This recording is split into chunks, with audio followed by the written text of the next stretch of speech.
بھئی یا تو پہلا کام یہ ہے کہ آپ اللہ اللہ کرنا شروع کریں، آپ قرآن پاک کی تلاوت کرنا شروع کریں، آپ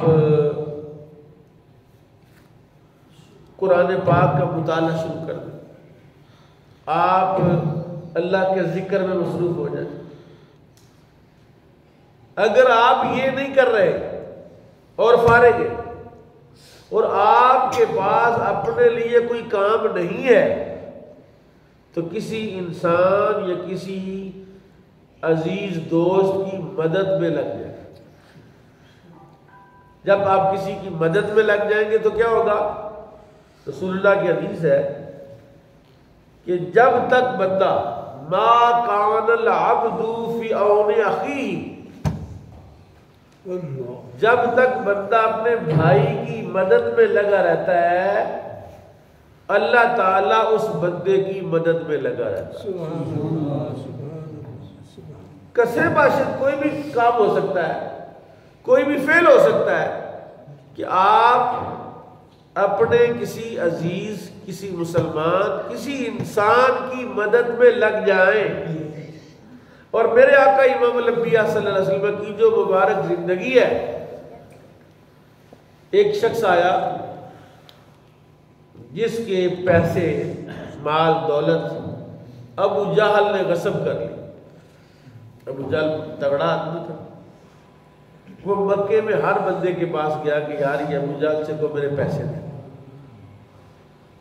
ہر کوئی سے کہتا ہے یار ابو جہل سے یہ بات نہیں کہہ سکتے، یہ تو ابو جہل ہم کہہ رہے ہیں نا، اس وقت اس کا نام ابو الحکم تھا، جی عمر بن حشام اس کا نام ہے۔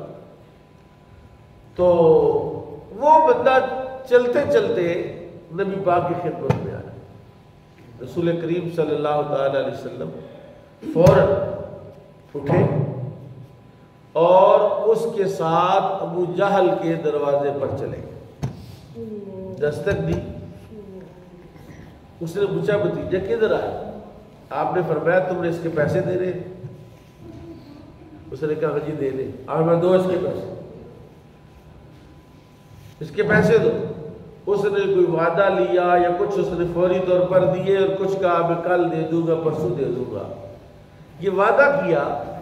جب رسول پاک اس بندے کے کو لے کر واپس ہوئے تو کچھ لوگوں نے ابو جہل سے کہا تمہیں کیا ہو گیا تھا؟ تو صاف جواب میں جب میں نے نہیں دینے تیرے پیسے، اور کتنے بندوں نے تیرے پر سفارش بھی کی، تو انکار کر دی، وہاں انکار کیوں نہیں کیا؟ اس نے کہا انکار کرنے لگا تھا، لیکن دو بلائیں ایسی تھیں جو رسول اللہ کے دونوں کندھوں کے ساتھ ایسے اوپر منہ کھولے ہوئے تھے کہ اگر میں نے انکار کیا تو وہ بلائیں مجھے کھا جائیں۔ تو یہ تو رسول پاک کی ذات اقدس تھی۔ نبی کریم صلی اللہ تعالی علیہ وسلم کی سنت کیا ہے؟ حضرت عبداللہ بن مسعود رضی اللہ تعالیٰ عنہ مسجد میں اعتکاف بیٹھے ہوئے، مسجد میں اعتکاف ہے۔ ایک بندہ آیا مسجد میں، وہ بھی بیٹھ گیا، لیکن دیکھا کہ وہ بندہ کچھ پریشان ہے، کافی پریشان ہے، اس کی شکل سے، اس کے بیٹھنے سے، باڈی لینگویج سے۔ حضرت عبداللہ بن مسعود اٹھے اور اس کے پاس گئے کہ کیا بات ہے؟ اس نے کہا جی مجھے ایک پریشانی ہے، میرا فلاں دوست ہے تو اس کے ساتھ میرے معاملات ہیں اور اس نے میرے ساتھ ناراض ہو گیا ہے اور میری یہ بڑی پریشانی کا باعث۔ آپ نے فرمایا پھر اگر میں تیری سفارش کروں، میں کہوں تو وہ مان لے گا؟ اس نے کہا جی آپ کی تو موڑے گئی۔ آپ نے کہا چل۔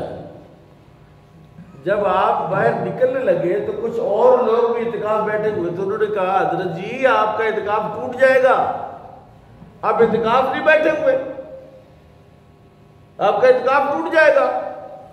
حضرت عبداللہ بن مسعود نے رسول اللہ کی قبر انور کی طرف اشارہ کیا، اس طرح کہا اس قبر والے نے، اس صاحب مزار نے مجھے یہ بات میں نے سنی ہے کہ جب کوئی بندہ اپنے کسی مسلمان بھائی کی مدد کے لیے اور اس کی حاجت کے لیے نکلتا، اللہ اس کے 10 سال کا اعتکاف ہوتا ہے۔ تو ایک اعتکاف کی بات کر رہے، میں تو اتنا اس کے کام میں جا رہا ہوں، اس کا کام میں کر رہا ہوں، اچھا، اور ایک اور بات سنو، جب کوئی بندہ کسی اپنے مسلمان بھائی کی امداد میں اور اس کی معاونت میں، اس کے تعاون میں مصروف ہوتا ہے، تو صرف اللہ تعالیٰ نے اپنے فرشتوں کی ڈیوٹی لگا رکھی ہے کہ مخلوق اس کی طرف متوجہ ہو جاتی ہے، فرشتے اس کی طرف متوجہ ہو جاتے ہیں، اور اس کے لیے آسانیاں اللہ تعالیٰ پیدا فرما دیتے ہیں۔ پہلا کام میں نے بتایا کہ یا تو اگر بڑا ہی نکٹو ہے تو قرآن کی تلاوت شروع کر دے، نماز پڑھنا شروع کر دے، ذکر فکر شروع کر دے، تسبیح پکڑ اور اللہ اللہ کرنا شروع کر دے، اور اگر اس سے کے علاوہ وہ فارغ ہے تو وہ کسی کی مدد میں لگ جائے، اور اگر مدد بھی نہیں کر رہا تو پھر اس کو کیا کرنا چاہیے؟ پھر اسے اپنا کوئی گھر کا کام، اپنے بھائی کا، اپنے باپ کی خدمت، اپنی اولاد کی خدمت، جو بھی اس کا سٹیٹس ہے، باپ ہے تو اولاد کے حوالے سے، بیٹا ہے تو باپ کے حوالے سے کوئی ورکنگ کرے، اور اگر اس کام میں لگا ہوا ہے کہ تب یہ کام میں کروں گا تو مجھے کیا فائدہ ہوگا، میں آپ کو یہ عرض کر رہا ہوں کہ نبی کریم صلی اللہ تعالی علیہ وسلم نے ارشاد فرمایا ہے کہ لا یؤمن احدکم حتی یحب لاخیہ ما یحب لنفسہ، تم میں سے کوئی بندہ اس وقت تک مومن نہیں ہو سکتا جب تک اپنے بھائی کے لیے بھی وہی چیز پسند نہ کرے جو اپنے لیے پسند کرتا ہے،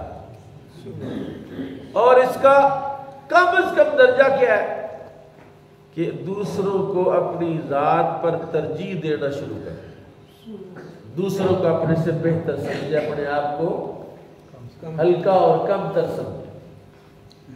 اور ہمارے معاشرے کی بربادیوں اور تباہیوں میں سے ایک سب تباہی کا باعث یہ ہے کہ ہم اوپر دیکھتے ہیں، ہم نیچے نہیں دیکھتے۔ یہ جو اطمینان کی کمی ہے، یہ جو پریشانیوں کا باعث ہے، یہ جو ٹینشن میں لوگ ہیں، اس کی 90% اسباب یہ ہے کہ وہ اوپر دیکھتے ہیں، مال دولت کے اعتبار سے، روزگار کے، کاروبار کے اعتبار سے، اپنے اوپر والے بندے کو دیکھتے، یار اس کا دیکھو کتنا کام ہے اور میرا اتنا نہیں، اس کے پاس یہ دیکھو کیا اور میرے پاس نہیں۔ رسول پاک صلی اللہ علیہ وسلم نے ارشاد فرمایا دنیا میں تم نیچے دیکھو اور عبادت میں اوپر دیکھو، اور یہ بات قرآن ہے کہ فاستبقوا الخیرات، فاستبقوا، مقابلہ کرو، یہ جو مقابلہ لفظ فاستبقوا، استباق یعنی مقابلہ کرنا، دوڑ لگانا، فرمایا اگر تم نے آپس میں مقابلہ ہی کرنا ہے تو پھر نیکیوں میں مقابلہ کرو۔ کس میں مقابلہ کرو؟ نیکیوں میں، تقوی میں، پرہیزگاری میں۔ بھئی تم مقابلہ کرو کہ یار تم نے کتنا قرآن شریف پڑھا ہے، پارہ میں 2 پارے پڑھو، تم نے کتنے نفل پڑھے، کتنی نمازیں پڑھی، میں ان سے زیادہ پڑھوں۔